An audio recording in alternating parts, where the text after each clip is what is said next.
계시록 21장 10절을 보시면 성령으로 나를 데리고 크고 높은 산으로 올라가 하나님께로부터 하늘에서 내려오는 거룩한 성 예루살렘을 보이니. 자, 거룩한 성 예루살렘, 이 부분을 우리가 정확하게 모르면요, 엉뚱한 생각에 또 엉뚱한 이단의 말들에 빠지게 되어집니다. 여러분, 성전에 관련된 말씀을 지금까지 드렸어요. 그런데 앞으로 우리가 이렇게 역사의 끝자락에 마지막에 알파와 오메가 되시는 하나님께서 마지막 때에 분명히 우리에게 찾아오신다고 말씀을 하세요. 그런데 그 모양을 사도 요한이 바라보니까 뭐래요? 거룩한 성 새 예루살렘이라는 거예요. 21장 2절에 보니까 내가 보매 거룩한 성 새 예루살렘이 하나님께로부터 하늘에서 내려오니 그 준비한 것이 신부가 남편을 위하여 단장한 것 같더라. 그러면 여기에서 이렇게 내려올 그 모양이 있는데 이 모양이 뭐가 같다는 거예요?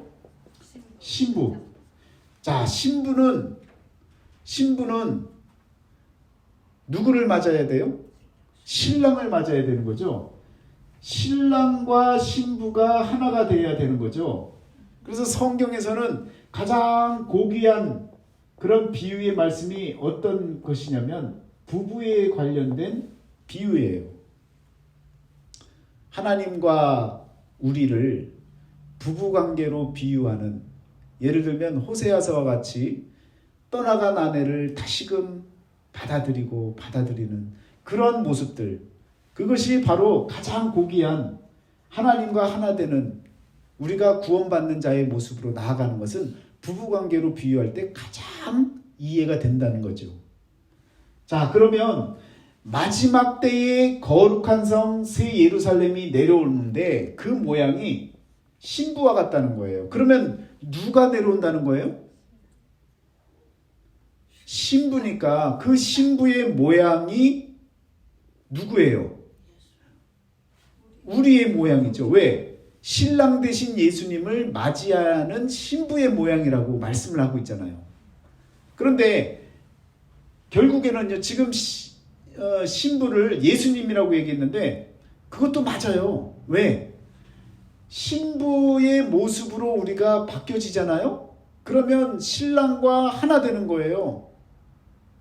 그럼 그 하나 된다라는 얘기는 내 안에 그리스도가 있고 그리스도가 내 안에 계심으로 인해서 나와 그리스도가 연합이 되어지는 거예요. 하나 되는 거예요. 그것이 구원이에요.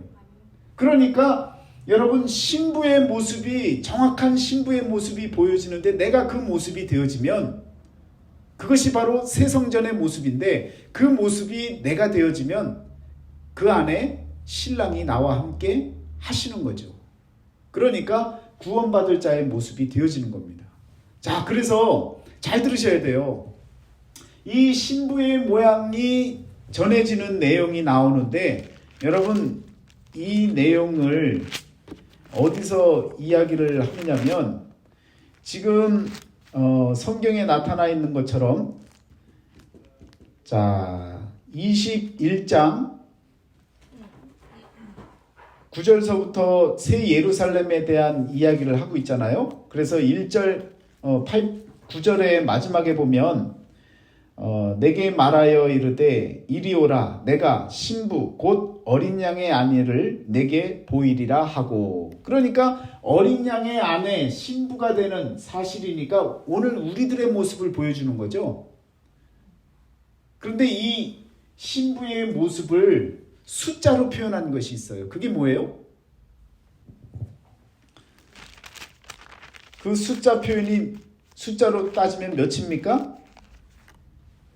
14만 4천이에요.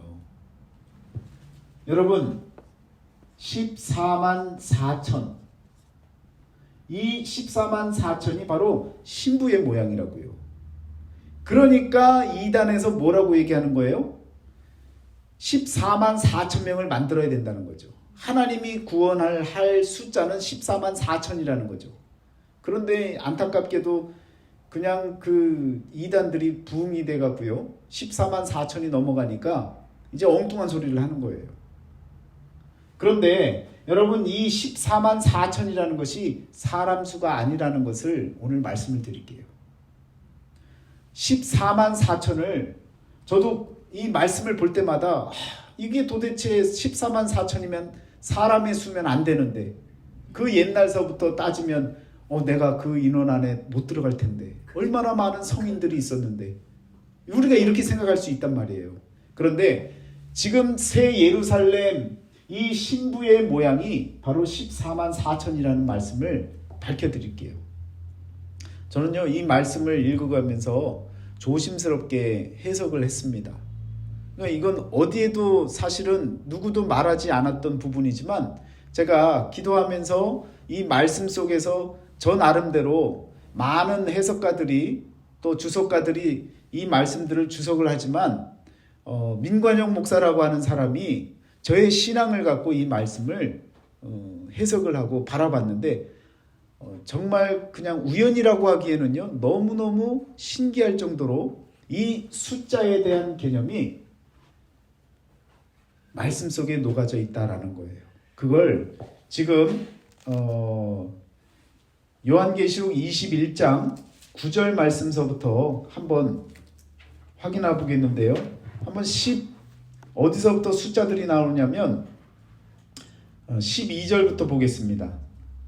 자, 크고 높은 성곽이 있고 12문이 있는데 자, 한번 찾아볼게요.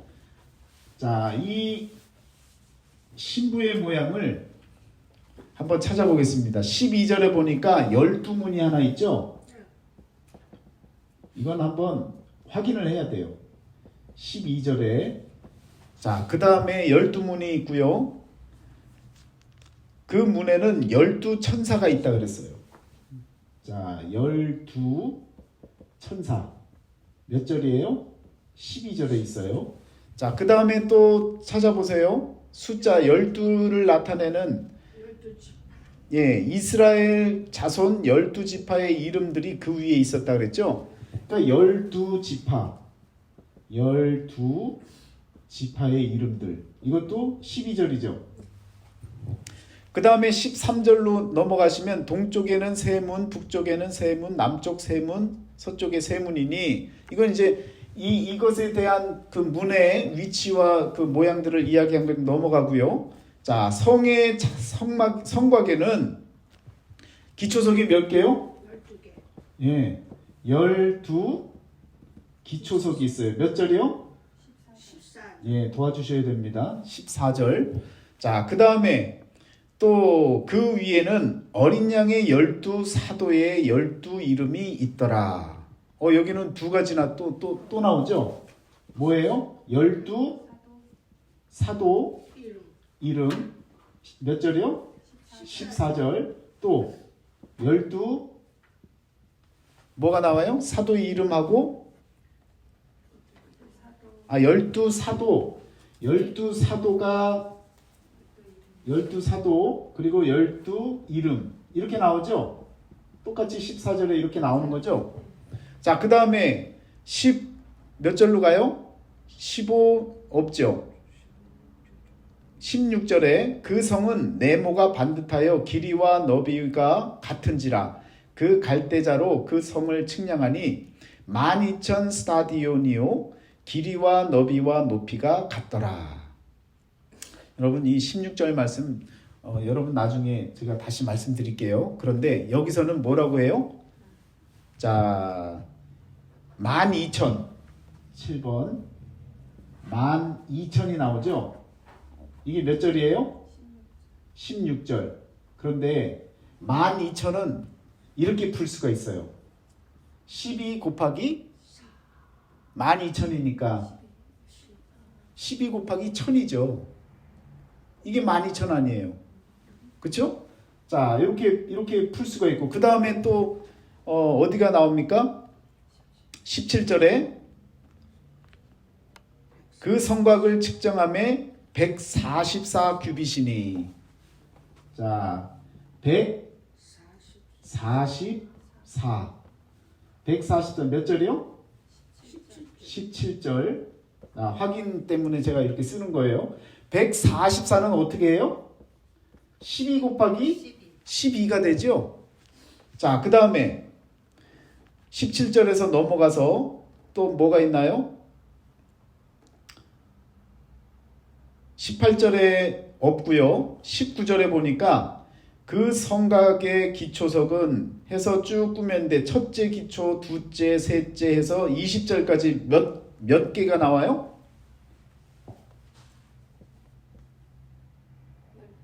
12 어떤 게 나온 겁니까? 12 기초석이 나온 거죠. 19절에서 20절까지 나온 거죠. 자, 그 다음에 21절을 보시면요. 그 12문은 12 진주니. 그래서 11에 12 문이 있고 12 진주가 나오죠. 이게 몇 절이에요? 21절. 그럼 다 나왔나요? 자, 이렇게 나왔는데 보니까 찾아낸 거예요. 정말 말씀을 보면서 묵상을 하면서 도대체 왜 이렇게 12이라고 계속 썼을까? 그런데 이 모양이 신부의 모양이라는 거예요. 그런데 12를 한번 다른 색깔로 한번 표시를 해보겠습니다.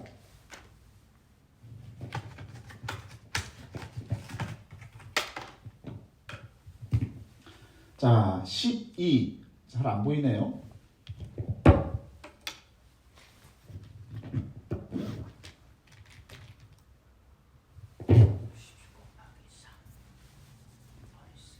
자, 12.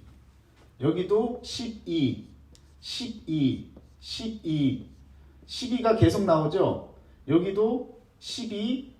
144에 12가 이렇게 나오고 12 이렇게 나왔죠. 그럼 보세요. 12가 하나, 둘, 셋, 넷, 다섯, 여섯, 일곱, 여덟, 아홉, 열, 열하나, 열둘. 12개예요. 12가 12개가 나왔어요. 그런데 이거 곱하기 1000을 한번 했죠. 곱하기 1000을 하는 거예요.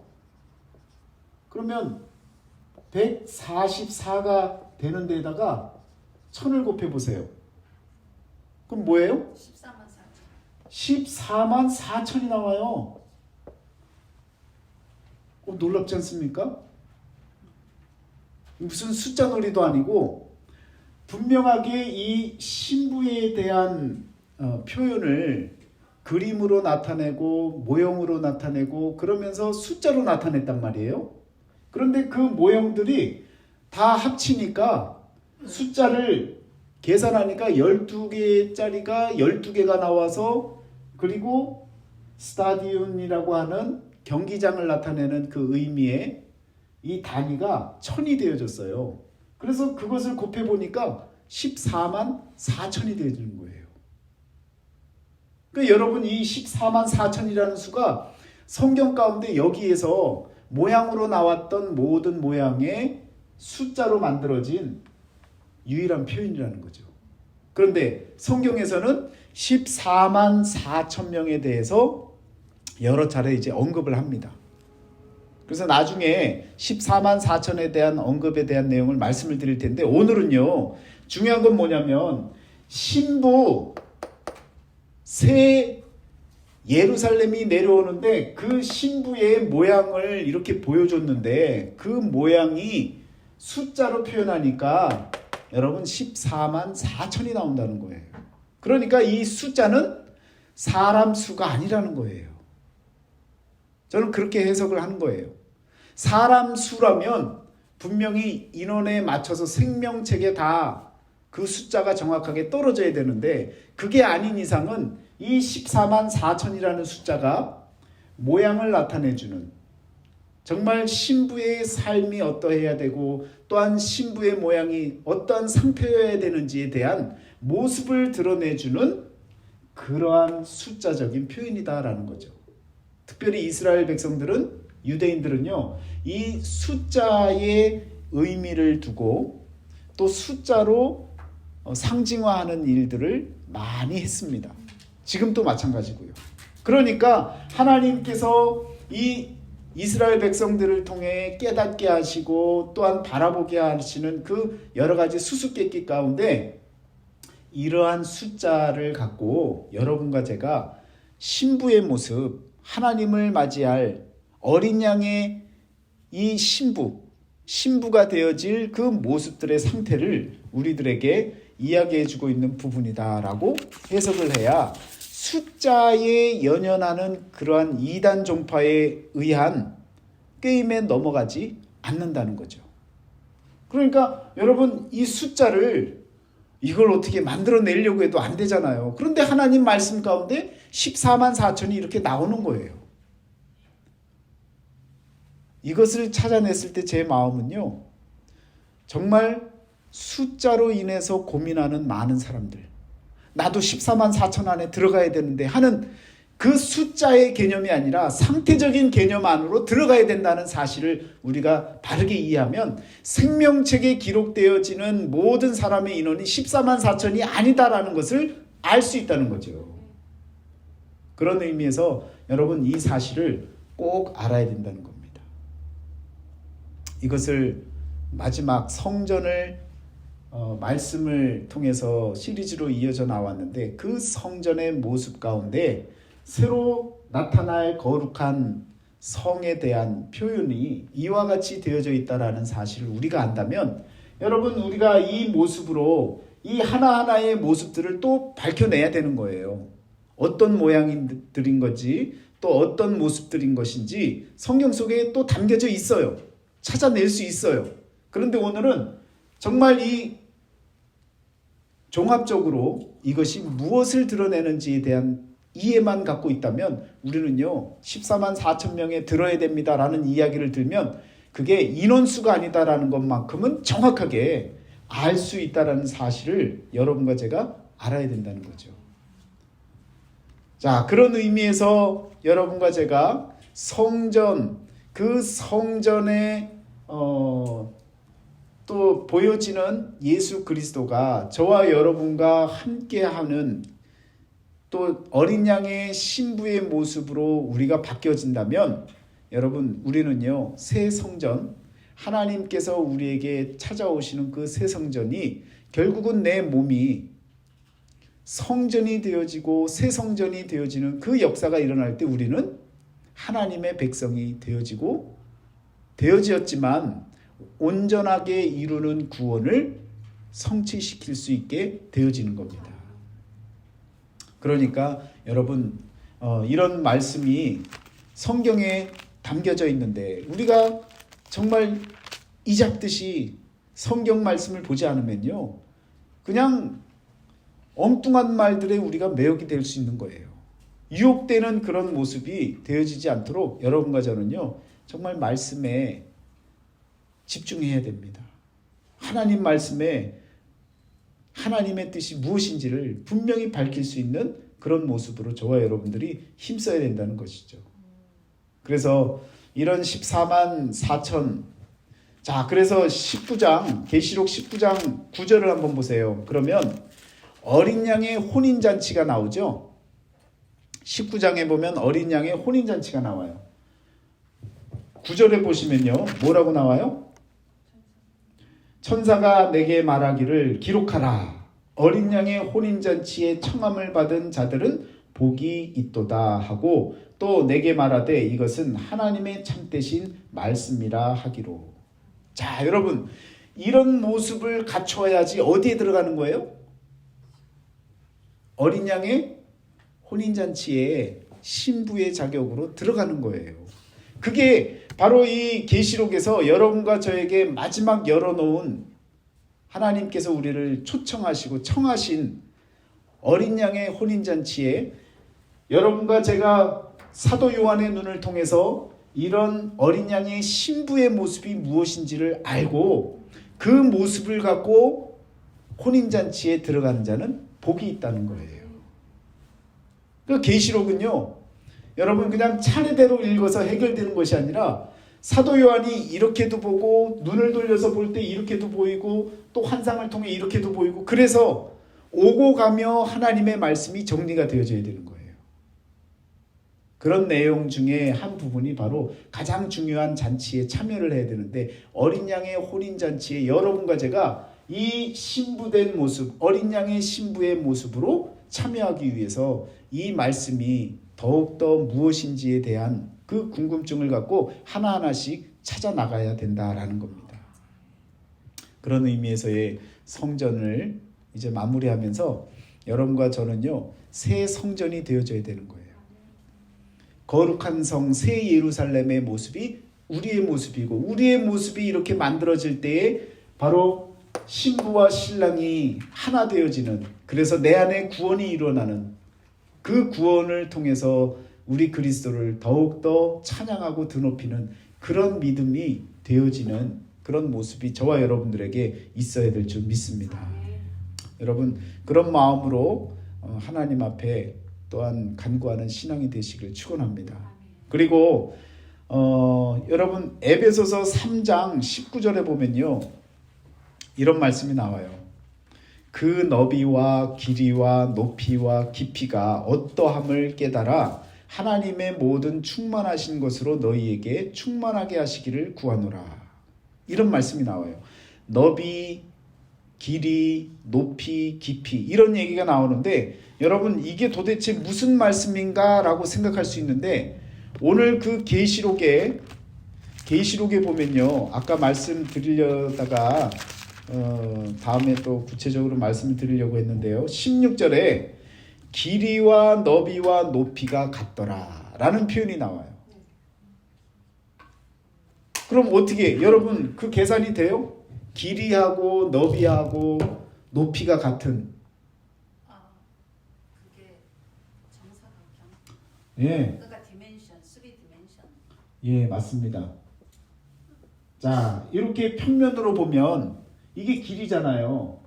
이 길이와 길이가 너비하고 같으려면 어떻게 돼야 돼요? 똑같아야 되죠. 근데 아무렇게나 똑같으면 안 돼요. 뭐가 되어지냐면 1이 돼야 돼요. 1이 되어져야 길이도 같고요, 너비도 1 곱하기 1이니까 1이 되는 거예요. 마찬가지예요. 이렇게 정육면체가 있으면 높이와 길이, 그렇죠? 이게 같으면 뭐예요? 너비도 1이 되는 거죠. 다 곱해도 1이 되죠. 그러면 지금 나와 있는 것처럼 높이와 그리고 너비와 그리고 그 깊이, 길이, 이것이 어떠한 것인지에 대해서 깨달아야 된다는 거죠. 자, 그러면 이게 뭐냐? 이게 뭐냐라는 거예요. 이게 바로 여러분 이것이 테바예요. 테바. 성전이에요. 하나님이라고요. 그러니까 하나님의 그 깊이와 그 넓이와 그 모든 길이와 그 하나님의 모든 측량되어지는 모든 것에 대해서 깨달아야 된다는 거예요. 어떠한 것인지를 깨달아서 하나님의 모든 충만하신 것으로 너희에게 충만하게 하시기를 구하노라. 이 말씀이 에베소서에서 하시는 말씀이, 이걸 알아야, 계시록에 나와 있는 이 부분에 대한 말씀을 알아야 삼위일체 되시는 하나님이신 그 하나님의 깊이와 그 측량할 수 없는 그것을 우리가 깨달아서 하나님의 충만하심으로 우리 가운데 구원의 기쁨으로 충만함을 누리라는 얘기인 거죠. 그래서 여러분 이와 같이 말씀은요 서로 연결되어지면서 몰랐던 부분들이 하나씩 깨우쳐지는 겁니다. 그래서 이 계시록에 나와 있는 길이와 너비와 높이가 같더라 라는 얘기는 뭐예요? 삼위 하나님, 삼위일체 하나님을 나타내는 거죠. 성전의 모양이 그 모양이죠. 테바라고 하는 그 모양이, 상자가 바로 우리가 상상할 수 없는 하나님의 그 신비를 어떻게 삼위 하나가 됩니까? 라고 물으면 바로 길이와 너비와 높이가 같은 그 의미에서의 하나님, 그런 측량할 수 없는, 또 그러면서도 정확한 절대 진리가 되어지는 그 하나님, 그 하나님의 모습을 우리가 이성으로 이해할 수 있는 것은요, 이것밖에 없는 거예요. 성전의 모양밖에 없는 거예요. 그런 하나님을 우리가 에베소서에서 나온 것처럼 어떠함을 깨달아서 하나님의 풍성함을, 충만한, 모든 충만한 것으로 우리에게 충만하게 하시기를 구하는 그런 인생이 되어져야 된다는 거죠. 그런 마음으로 여러분과 제가 살아가야 되겠고요. 말씀을 대해야 되리라 믿습니다. 여러분, 이후에 또 이 말씀들은 더 자세하게 풀이를 해가면서 하나님의 말씀의 신비에 저와 여러분들이 빠져들면서 정말 세상에 믿을 게 없는 거예요. 그러나 진리만큼은 변하지 않기 때문에 그 진리를 저와 여러분들이 찾아가고 믿는다면 우리는요, 두려워하고 떨 일이 없는 거예요. 왜? 바뀌지 않을 것을 믿는 것이 가장 훌륭한 믿음입니다. 사람 믿어요? 사람 마음 바뀌면요, 배신당했다 그래요. 돈을 믿어요? 불타버리면요, 아니 계좌에서 없어져 버리면요, 셧다운 당해갖고 뭐 전기 전파 모든 이런 사고로 인해서 없어져 버리면 하루아침에 다 없어질 겁니다. 지금 이 세상에 가장 무서운 게 그것 아니에요? 대형 컴퓨터가 문제가 생기면요, 난리 나는 거예요. 한국에 지금 그 같은 일들이 한번 보여졌잖아요. 그래서 카카오톡도 카카오페이도 아무것도 안 되는, 정말 그냥 슈퍼컴퓨터가 문제가 생겨버리니까, 저장되진 것이 여러분 복구되어지려니까 모든 것이 마비가 되잖아요. 믿을 것이 없는 거예요. 아무리 인간이 똑똑하고 발전했다고 해도요, 여러분, 우리는 변화되어지는 것을 믿는 것이 아니라 변하지 않는 불변의 진리를 믿어야 된다는 겁니다. 여러분과 제가 그런 마음과 믿음으로 하나님께 나아갈 수 있는 그런 삶이 되어주시기를 축원합니다. 기도하겠습니다.